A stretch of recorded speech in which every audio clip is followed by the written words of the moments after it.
Hi guys, welcome to tutorial number 5 where I show you how to upgrade the memory in your iMac 4.1 or 5.1 and what possible pitfalls you have to watch out for, because there are some things you can do wrong when you upgrade the memory in your iMac.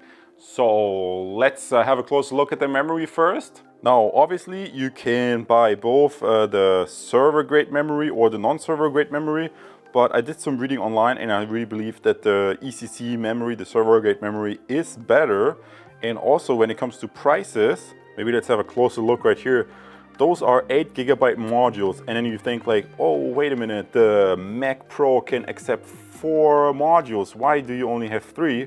Well, let me show you a little bit closer by opening up this latch. I mean, this is a Mac Pro 4.1, but the same I think applies for the 5.1. I have the single core version, but it doesn't matter whether you have the single core or the dual core. When it comes to the memory, the same principles apply. Basically, you have 4 memory slots, but the catch is that the CPU that's below this heatsink actually has, I believe, like a 3-channel memory interface. So I think theoretically you should get better performance by putting 3 modules in instead of 4, because if you put in a 4th module, this 4th module will share the channel with the 3rd module.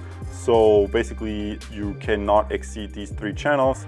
And I believe that in my case, these 3 modules, it's 8 GB modules, gives me 24 gigs of memory, works just fine for most people. Because I did some reading, and I'm going to show this to you in a second online on the Intel webpage. Depending on your CPU, you can only install a certain amount of memory. So maybe some people go ahead and think like, oh, let's get 4 8 GB modules because I want 32 gigs of RAM. And then I would say, that might not work if you still have the stock CPU. I mean, if you upgrade the CPU to a server grade CPU, that's a different story. But or if you have a if you have a dual CPU system, then that's different. But the bottom line is the CPU can restrict how much memory you can put in your system. So why don't I just install the memory and then we do a speed comparison before and after, because I already did run the Geekbench test on it and took a screenshot and saved that. So let's install that memory and then let's run the Geekbench again and see whether it makes a performance difference. So the first thing we obviously want to do is just remove this tray with the board and the CPU and the memory. And that's really easy. You can just slide it out like that and you see there are like 2 GB modules in. So I only have 6 gigs of memory. I mean, granted, the system runs fine on 6 gigs, but I'm planning to do a lot of video editing, making tutorial videos and videos for YouTube like that. So I think it really makes sense to upgrade the memory. So let's just quickly slide this out. And then I'm giving you a close-up shot and show you how I changed the memory. So the first thing we're basically going to do, we're going to take the old modules out. I've already put the new modules here to the side. Let's take these out. I mean, that should be pretty straightforward. You see there's a marking here on the side that tells you which memory channel you're using, channel 1, 2, and 3. And like I told you a minute ago, try to not use channel 4. That might give you better speed. So let's take out these modules right here. Module 1, 2 GB, 4 GB, and 6 GB. Whoops, that was wrong. 6 GB. And maybe you can see the memory that was in here was PC3 8500, 1600 megahertz with ECC, error correcting. And I'm going to replace this with a more high performance memory that is significantly larger. So let's zoom out here a little bit. And yeah, I'm just replacing this with a Samsung memory, where essentially one module has more capacity than all these 3 modules here at the side. So let's take this out. I'm really excited and I'm really curious to see whether this really makes a significant improvement when I do video editing or something like that. And also notice these elements, they are different ones. Those are just like very plain, but I think these are kind of server grade And obviously these memory modules, they were not that expensive. I think I paid like 80-90 bucks for this on eBay from like a guy who's really specialized in memory here in Europe. And they look really awesome because they have like an element that spreads the heat around when they're on the load. And previously I looked at them a little bit closer, and maybe I can show this to you here. It appears that the module, I mean, I'm not sure whether it shows, but I did inspect this previously, and there seems to be almost like a thermal compound or something put on the chip itself, and then this heat element is put on top. So that should keep the modules nice and cool in the system. Because I read some of these bigger modules, 8 gigs or 16 gigs, they can sometimes get pretty hot. So yeah, let's check this out. So I'm just gonna install them here. 1. There goes module 2. And guys, honestly, 2 of the modules look pretty good, but the 3rd module looks like a little bit like a, how do you say, discoloration. You see these 2 are green and this is like a little bit brownish. So this seems to have this seems to be used and has gotten like a little bit more heat exposure. So that's something you want to look for. I hope they still work. Maybe I contact the seller and ask him about it.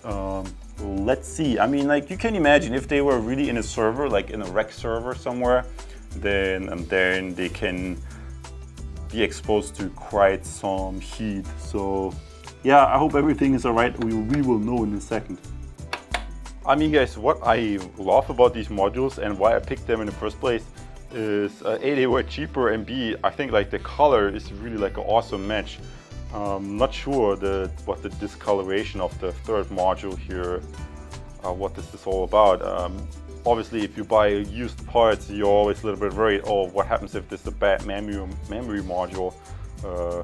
I mean, as long as it's just a bad memory module and doesn't do anything else, that's okay, but it gets tricky when this can damage your system.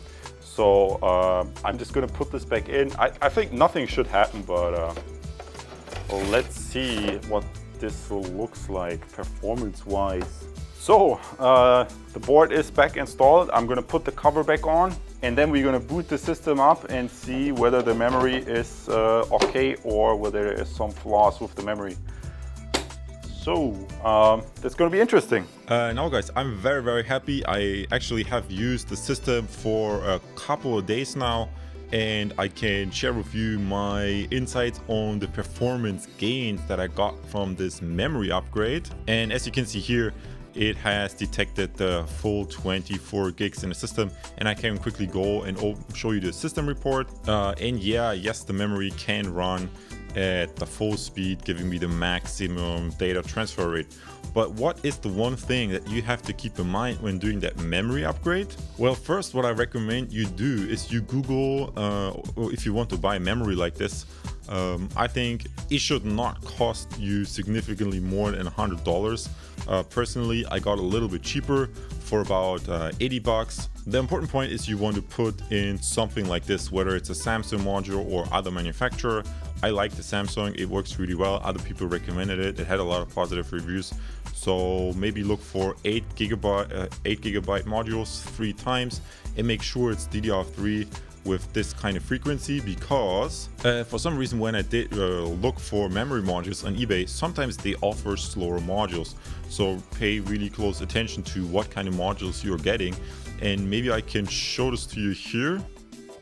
I guess I have to resize this because my picture is probably in the way. We zoom in a little bit, move this to the side. So basically what you could do, or what I'm going to do right now, is I'm just going to type in this product identifier and show you some of the specs this memory has. And as you can see here, once I enter this product number, they offer you a bunch of different memory modules. Sometimes they are way more expensive. They charge you ridiculous prices just for one module, so you want to be a little bit smart about and compare prices and try to find a reputable vendor that offers guarantee if something is wrong, because as I have shown you in the module in the video, one of the modules seemed to get, because this is used memory that I basically bought, it got really hot. And if there's something with the memory, you want to be able to return it in a reasonable manner. That's every business owner should be concerned about their customers. So basically what I did, interestingly, because people mentioned the memory gets hot, I went to this memory, the manufacturer's website, because very interestingly, you can see very detailed information. Samsung provides very detailed information of their memory components on the website, which I found is really super useful. And yeah, you see it's an end-of-life product. And basically when you scroll down here, you can download the data sheet, which obviously I did. And you can find a very cool detailed information. I mean, extremely detailed information about your memory.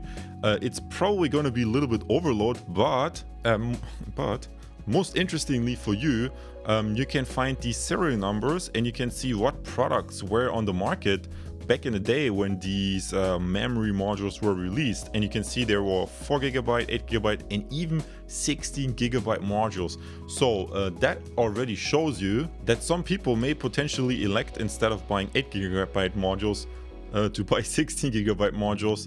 So that would give you a total of 48 gigs of memory for about $150 to maximum $200, which I think is a really crazy value if you look on the Apple website and see the memory prices there. Obviously, it's DDR3, it's not the newest and not the fastest, but it's still good value and it's still a good memory. And if you think a step further, for people who have the dual CPU system, they could push this even to 96, I believe. But guys, I digress. The point that I wanted to make is these memory modules get hot, and some people were like, oh, these memory modules get too hot, that's not good. But if we are quickly typing temperature in this PDF file, we see that Samsung gives you the maximum ratings for the operating temperature range of these memory modules. And maybe you're going to be surprised that these memory modules have quite a high, if you look on page 21, they have quite a high temperature rating of 85 degrees Celsius. And that would be equivalent to 185 degrees Fahrenheit. So guys, you can already see these memory modules, they wouldn't have such a high specification if it wouldn't be server memory. And if you think about it, it's kind of logical. I mean, granted guys, I guess most people are not that geeked out. They just buy the memory and that's it. They are not as geeked out and look into the manufacturer's manual to see what the memory rating specs are. But since people have complained, oh, they get so hot, first of all, I would say they don't get as hot in my system. If you look here, it's about 40 degrees Celsius. So if we quickly convert this into Fahrenheit, which guys I have to do, I mean, we have Celsius here in Europe, and that would be 104, I believe. So that's totally within range. If we consider that it can support up to 85, no problem.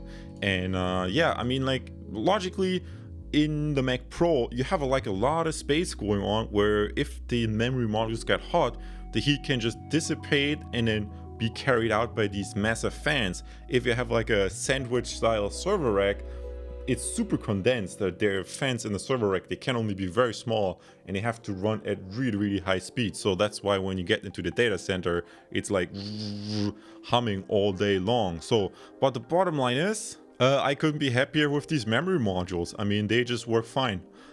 They use a lot energy, and yes, they get warm, but it's totally within specifications. So before I now keep on talking, let's quickly look at the benchmark and recap what I showed you so far. I showed you how to install this memory into your system. I showed you what to look for on eBay when you're buying it. I showed you what maximum memory your system can handle. And that's also interesting. Don't go ahead and buy like these, sorry, that's a typo right here. Don't go ahead and buy the 16 gig modules if you still have your old Xeon W3520 CPU, because that's what I initially said. You can make mistakes when buying the memory. Apparently from my research, and gonna discuss this a little bit more in the next part, in part 6, where I talk about the CPU install, because I also did a CPU upgrade.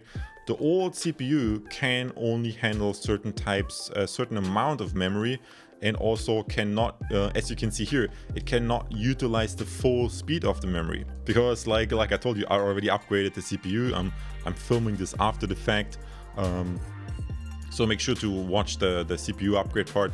You see it detects the full 133,000 megahertz, while as here with the old CPU, it couldn't utilize the full speed of the memory. And yeah, one last trick before I draw this tutorial here to a conclusion. That's also something that surprised me. Even if you have a CPU that supports this memory with the clock speed, in the case I upgraded my CPU, the frequency was still at the lower 1066 megahertz frequency, and I had to do a PRAM reset before the system would run the memory at a higher speed. So if you have a CPU that already supports this faster memory, then make sure after installing the memory, make sure to do the PRAM reset. And then, because I saw this in the forums too, some people said like, oh, I bought this new memory, my system doesn't run the memory at the 1333 megahertz. Why is that? What's going on? And then basically there can be two reasons. Either you didn't do the PRAM reset, or your CPU just only supports the lower speed. So you want to make sure. And that's what I'm going to show you in the next tutorial. So let's quickly jump to the conclusion. And that basically is, after having used this memory for a couple of days, what I really noticed a big change in was, besides video editing, which I'm going to show you in a second, was also gaming. I mean, I'm not a hardcore gamer, I'm just casually on the weekend or something. For example, in XCOM 2, I felt it was much smoother. So the 6 gigs of the slower memory, it seems to be was not that much. And I felt the 24 gig upgrade really gave the system some nice breathing room, also when playing various games. And obviously the biggest reason why I did them upgrade in the first place is because I'm working on video files, and these video files can become very big. If you shoot like a 30-minute interview, or if you have lots of footage, there's a lot of data in your system that the system has to handle. And I feel like since I did the graphics card update and a memory upgrade, this system is super fast when it comes to video editing. I can just scroll through everything. I mean, as you see, I'm doing the screen recording at the same time. It's literally crazy. I would have not thought that all these $100 graphics card update and an $80 memory upgrade gives me that much of a performance boost. It's really incredible. And that's why I'm really very happy to have decided to reuse old Samsung memory. I mean, the Samsung memory is from 2009. And think about it, like if nobody uses this, then eventually it's just going to end up in the trash. And I reused this used memory, so that is good for the environment to just don't throw this into the trash, and also is kind to your wallet. And yeah guys, as a final note, maybe you can see this in the navigation here below. We have already reached part 5, so the only thing left is the CPU. Just a quick recap, I first showed you how to fix the Bluetooth issue in part 1. In part 2, I showed you how to create your own installation medium with High Sierra and how to update the firmware of your Mac Pro 4.1 to 5.1, which was important to be able to install High Sierra as well. So if you're new to Mac Pros, or if you consider buying one, make sure to check this out. I showed you how to upgrade the speed of your Mac Pro with a Mercury Excelsior S card, so to get the full speed out of your terabyte SSD. In my case, the Samsung. I showed you different options that you can use in your Mac Pro to upgrade the graphics card. This is really great. For example, if you work with Final Cut Pro, Motion and the like, and you want to export big video files. Obviously, that was the budget version that I choose, but yeah. That's why in part 4 you can learn everything about the graphics card. I just showed you about the memory and the things you have to consider, which memory, what to search for on eBay, what prices to expect, how to get the full speed out of your memory, and so on and so forth. And now the last part that's really left to do is to look at the CPUs and your upgrade options there. because there are quite a few CPUs that you can put into your Mac Pro, and you should not buy the wrong one, and you should definitely make sure to upgrade the firmware before upgrading the CPU, because in part 2, if you have an old firmware and you switch from a 4-core to a 6-core CPU, then maybe your system won't boot if you don't do the firmware update. Likewise, if you don't install High Sierra, these RX graphics card may not work for you. So make sure to follow this step by step all along the way. Then you can really upgrade your Mac and make it ready for 2018. So I'm signing out, and I see you in the next video. Take care. And up next, in part 6 of this Mac Pro tutorial series, we're going to replace the 4-core CPU against a much more powerful 6-core CPU. And if you like this video, surprisingly more and more people have already subscribed to my channel and benefiting from this various content I produce about iMacs and audio equipment and YouTube. So I see you as a subscriber, and in the next video. Take care.